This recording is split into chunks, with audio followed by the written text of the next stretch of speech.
একটা বোল নিয়েছি, তার মধ্যে ছোট সাইজের দুটো গাজর গ্রেট করে নিয়েছি, একটু লাল ক্যাপসিকাম নিয়েছি, অল্প সবুজ ক্যাপসিকাম কুচি করে নিয়েছি, আর হলুদ ক্যাপসিকাম আমি কুচি করে নিয়েছি একটা বোলের মধ্যে। তার মধ্যে এর মধ্যে আমি আবার দেবো দুটো কাঁচা লঙ্কা এরকমভাবে কুচি করে দেবো।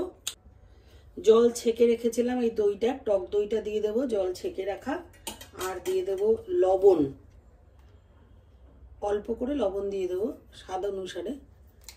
আর দিয়ে দেবো একটু অল্প করে গোলমরিচের গুঁড়ো, একটু সেন্টের জন্য অল্প করে দিয়ে দেবো। এই যে চাট মশলা, একটু চাট মশলা উপর থেকে ছড়িয়ে দেবো। লেবুও দিতে পারেন, আমি লেবু দেইনি কারণ আমার ছেলে টক টক বেশি পছন্দ করে না। এর মধ্যে টক দইও পড়েছে, এই কারণে আমি লেবুটা দেব না। এবারে এইগুলো একসাথে ভালো করে মিশিয়ে নেব। অনেকে একটু মিষ্টিও দিতে পারেন, কিন্তু আমি এর মধ্যে মিষ্টিটা দেব না। তো এটা ভালো করে মিশিয়ে নেব। তাওয়াটা গরম করে নিয়েছি, নিয়ে এর মধ্যে বাটার দিয়ে ভালো করে বসে নেব। গ্যাসটা কিন্তু একদম সিমে দেওয়া আছে।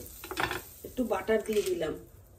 এরপরে আমি পাউরুটি নিয়ে নিয়েছি, একটা পাউরুটির মধ্যে ভালো করে স্প্রেড করে নিলাম, একদম কোনায় কোনায় পর্যন্ত ভালো করে। আমি এই গাজরের এই যে মিশ্রণটা, এটা কিন্তু ভালো করে দিয়ে দিলাম, দিয়ে চেপে আমি সেঁকতে দিয়ে দিলাম।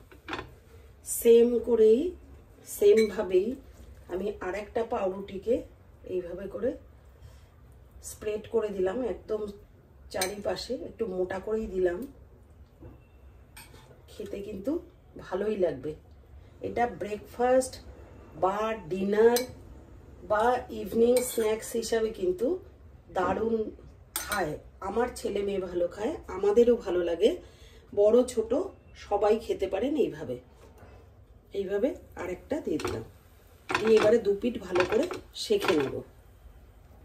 এক পিঠ উল্টে দিয়েছি, আর যখন আমি করব, মানে জাস্ট এই জায়গাটা উল্টে দেব, দেওয়ার পরে আমি আরেকটু বাটার ব্রাশ করে নেব, আর এপিট ওপিট করে উল্টে দেব।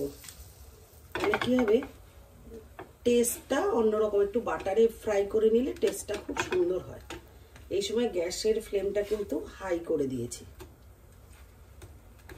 এইভাবে করে আমি দুটোই ভালোভাবে ভেজে নেব এপিট ওপিট। মাঝখান থেকে কেটে সস দিয়ে পরিবেশন করব। ভালো করে একটু কড়া করে, একটু মানে খাস্তা হবে এরকম করে আমি ভেজে নেব। স্যান্ডউইচটা কিন্তু একদম রেডি হয়ে গেছে। দেখুন আমি পিস করে কেটে নিয়েছি, এইভাবে করে সাজিয়ে আমি দিয়ে দেব পাশে সস দিয়ে। দেখুন কত সুন্দর দেখতে হয়েছে, খেতেও কিন্তু খুব টেস্টি হয়। আমার কিন্তু ব্রেকফাস্ট একদম কমপ্লিট। সস দিয়ে পরিবেশন করব।